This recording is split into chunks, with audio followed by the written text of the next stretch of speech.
Jangan lupa like, komen, dan subscribe channel YouTube TVRI Bengkulu dan nyalakan lonceng notifikasinya.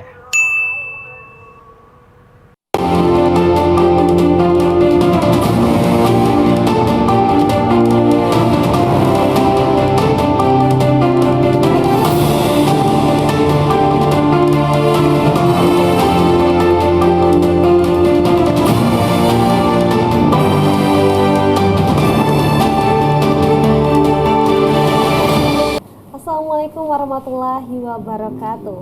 Halo pemirsa, apa kabarnya? Semoga diberikan kesehatan dan kelancaran dalam menjalani aktivitas pada hari ini. Senang sekali saya Viva Manca dapat memandu acara kita pada hari ini dalam 1 jam ke depan di program kesayangan, yaitu Berendo Ruang Seni dan Budaya. Dan tentunya hari ini kita memiliki tema yaitu Gali Lestari Sejarah dan Budaya Bengkulu. Dan untuk itu nantinya kita akan membahas bersama salah satu komunitas yang sangat mengerti mengenai budaya tentunya yang ada di Bengkulu. Dan langsung saja kita sambut, ini dia Mas EN Saputra selaku Ketua Komunitas Kaganga Pusaka Kito. Halo Bang, apa kabarnya? Alhamdulillah, baik. Alhamdulillah.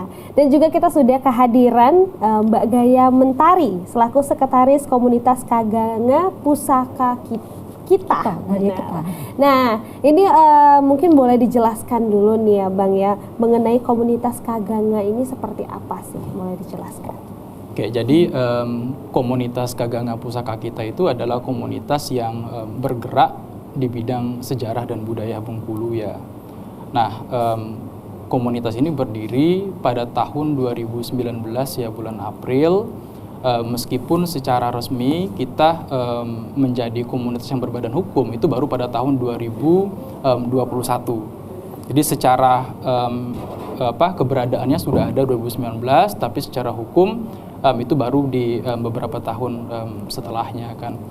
Nah, awal mula berdirinya komunitas ini itu sebenarnya bermula dari kami ya, yang kebetulan orang-orang yang memiliki kesamaan minat, kesamaan background ya, orang-orang sejarah, orang-orang budaya, ada juga yang bahasa, yang kita memang sering berdiskusi dan kita melihat bahwa Bengkulu ini sesungguhnya itu memiliki banyak potensi berkaitan dengan sejarah dan berkenaan dengan budaya, tetapi potensi yang ada itu sejauh ini belum sepenuhnya digali dan dimanfaatkan secara maksimal.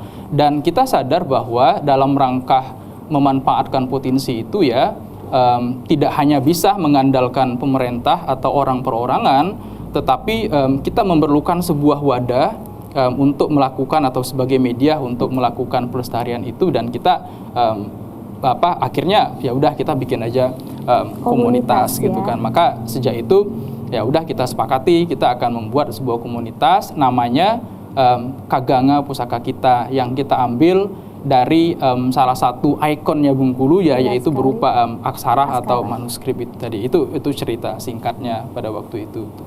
Berarti ini kan terkumpul dari beberapa orang yang memiliki pola pikir dan pola pandang yang sama. Tapi kalau dari Mbak Gaya sendiri nih melihat apa sih memandang sebuah budaya yang harus dilestarikan ini seperti apa? Ya, terima kasih sebelumnya. Jadi kita melihat bahwa di sini fenomenanya banyak sekali budaya dan sejarah Bengkulu yang tidak banyak dikenal oleh masyarakat, terutama anak muda. Yang inilah yang membuat anak-anak muda itu sepertinya rasa nasionalismenya terhadap Bengkulu itu kurang. Kita melihat fenomena ketika anak-anak yang sekolah lulus dari SMA-nya Bengkulu, mereka keluar lalu tidak banyak yang kembali ke Bengkulu. Jadi melihat, oh kurang nih rasa cinta terhadap budaya mereka dan kurang tahu identitas sejarah mereka tentang Bengkulu. Makanya kami bergerak berupaya untuk melihat bagaimana nih teman-teman yang punya visi sama untuk memajukan kebudayaan dan sejarah Bengkulu, untuk menyatukan pikiran, untuk mengenalkan kembali ke masyarakat terutama anak muda Bengkulu bahwa budaya kita itu bagus loh. Terus banyak yang mencirikan khas-khas kelokalan Bengkulu yang ternyata itu berpengaruh buat masa depan lokal Bengkulu. Jadi untuk budaya Bengkulu sendiri itu sebenarnya banyak Mbak. Iya, dari tradisi lisan, terus mulai dari aksara, dari nama kita sendiri ya, Kaganga, untuk tradisi aksaranya tulis menulis sudah kita kenal loh sejak abad 16. Nah, sayangnya nggak banyak yang tahu itu. Bahkan selain budaya ada potensi sejarah juga yang sebenarnya potensi peninggalan kebudayaan dari masa Hindu-Buddha sampai masa sekarang itu banyak tersebar di Bengkulu. Sayangnya banyak anak muda yang tidak banyak kenal itu. Benar sekali. Ini yang menjadi poinnya ya, karena anak-anak muda ini masih sering melupakan, bahkan mereka tidak ingin mencari tahu. Tapi kalau dari komunitas sendiri nih melihat anak-anak muda yang mungkin cenderung melupakan atau memang tidak ingin tahu, apa sih permasalahan kenapa anak-anak muda ini tidak mau untuk belajar? Mungkin bisa dijelaskan. Sebenarnya mengapa orang agak terkesan enggan untuk menggali atau mempelajari sejarah dan budaya bangsa itu tentu memiliki sebab yang kompleks. Benar ya. sekali. Pasti itu sebabnya banyak gitu kan. Mungkin mulai dari keluarga sendiri yang memang sejak kecil orang tuanya tidak membuat anaknya dekat dengan sejarah dan budaya, agak jarang memperkenalkan sejarah dan budaya masyarakatnya kepada anaknya begitu ya, dan yang lain-lain ya. Mungkin masyarakat juga begitu. Kita tahu bahwa sekarang budaya kita mengalami pergeseran yang luar biasa. Ada banyak sekali tradisi-tradisi yang dulu eksis di masyarakat ya, entah itu tradisi lisan, entah itu berupa ritus ataupun yang lain-lain. Sekarang akibat kemajuan ilmu pengetahuan dan teknologi itu dia terpaksa tersingkirkan begitu atau terpaksa tergeser sehingga anak-anak muda ya menjadi tidak tahu lagi gitu kan. Permainan misalnya, permainan tradisional yang kita punya banyak sekarang udah jarang dilakukan karena ya itu tadi gadget luar biasa pengaruhnya. Di samping itu memang sekolah sebagai sebuah lembaga pendidikan formal juga tidak semua ya, tidak semua, tetapi kebanyakan memang juga tidak melakukan upaya yang serius ke arah pengenalan dan pelestarian kebudayaan ini tadi gitu kan.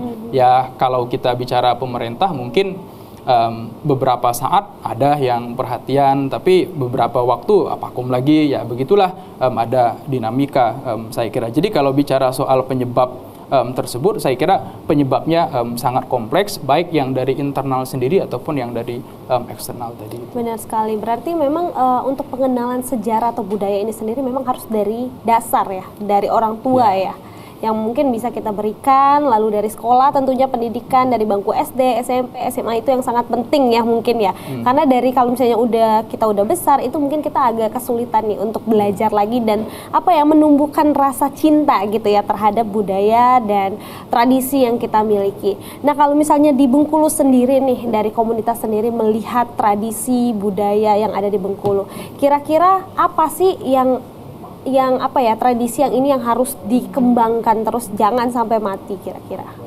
Siapa nih? Mungkin boleh dijelaskan? Dulu. Sebetulnya sangat banyak ya. Tadi sudah sempat kami sebutkan ada tradisi lisan, ada tradisi beraksara, bahkan tradisi seni yang sifatnya itu lebih banyak penampilan. Kalau kemarin kita coba untuk memajukan utamanya itu aksara, karena di sini kebanyakan aksara tradisional Bengkulu itu kurang dimunculkan di kurikulum pendidikan sekolah. Makanya di sini kami ingin coba mengenalkan kembali, karena artinya di sini kalau kita sudah mengenal aksara, masyarakat itu sudah beradab loh sebetulnya di abad ke-16 begitu. Jadi sudah mulai menulis, udah mulai mencoba untuk mengungkapkan pikirannya dalam bentuk tulisan kan. Sayang sekali loh kalau anak muda khususnya generasi masa mendatangnya Bengkulu itu tidak banyak yang tahu itu. Jadi untuk sementara ini memang itu yang perlu potensinya sangat diutamakan ya. Itu adalah aksara Kaganga. Nah, mungkin boleh dijelaskan dulu nih aksara Kaganga ini apa dan seperti apa? Mungkin teman-teman di rumah juga masih belum tahu nih, Mas. Ya, kalau mau kita lihat sejarah keberaksaraan kita ya, memang kan jauh sebelum kita mengenal aksara Latin gitu ya, atau bahkan sebelum kita mengenal aksara Arab. Orang kita kan nenek moyang sudah mengenal aksara yang jauh lebih dulu, yaitu dulu kan namanya huruf Palawah ya. Kalau kita belajar pada waktu SD atau SMP dan SMA, itu kan prasasti itu kan ditulis dengan menggunakan huruf Palawah, bahasa yang Sanskerta dulu. Nah, huruf Pallawa ini kan kemudian berkembang sampai ke berbagai macam wilayah, dan ini yang kemudian melahirkan huruf pasca Pallawa atau setelah Pallawa. Nah, secara umum kalau kita lihat literatur yang berbicara tentang perkembangan aksara di Indonesia, pasca Pallawa ini kemudian menjadi dua induk dia. Satu Hanacaraka yang ada di Jawa dan sekitarnya, lalu ada aksara Kaganga yang secara umum itu berkembang di wilayah Sumatera dan di Bugis ya.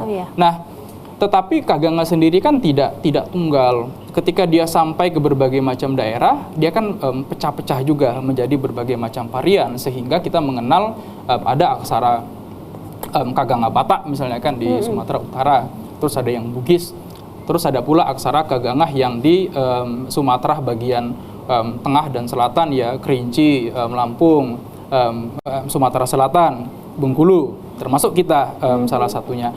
Nah, bahkan di Bengkulu sendiri kalau kita lihat kajian-kajian yang dilakukan oleh misalnya Profesor Sarwit dari UNIP ya, itu Bengkulu sendiri pecah lagi, ada ulu Serawai, ada ulu Rejang, ada ulu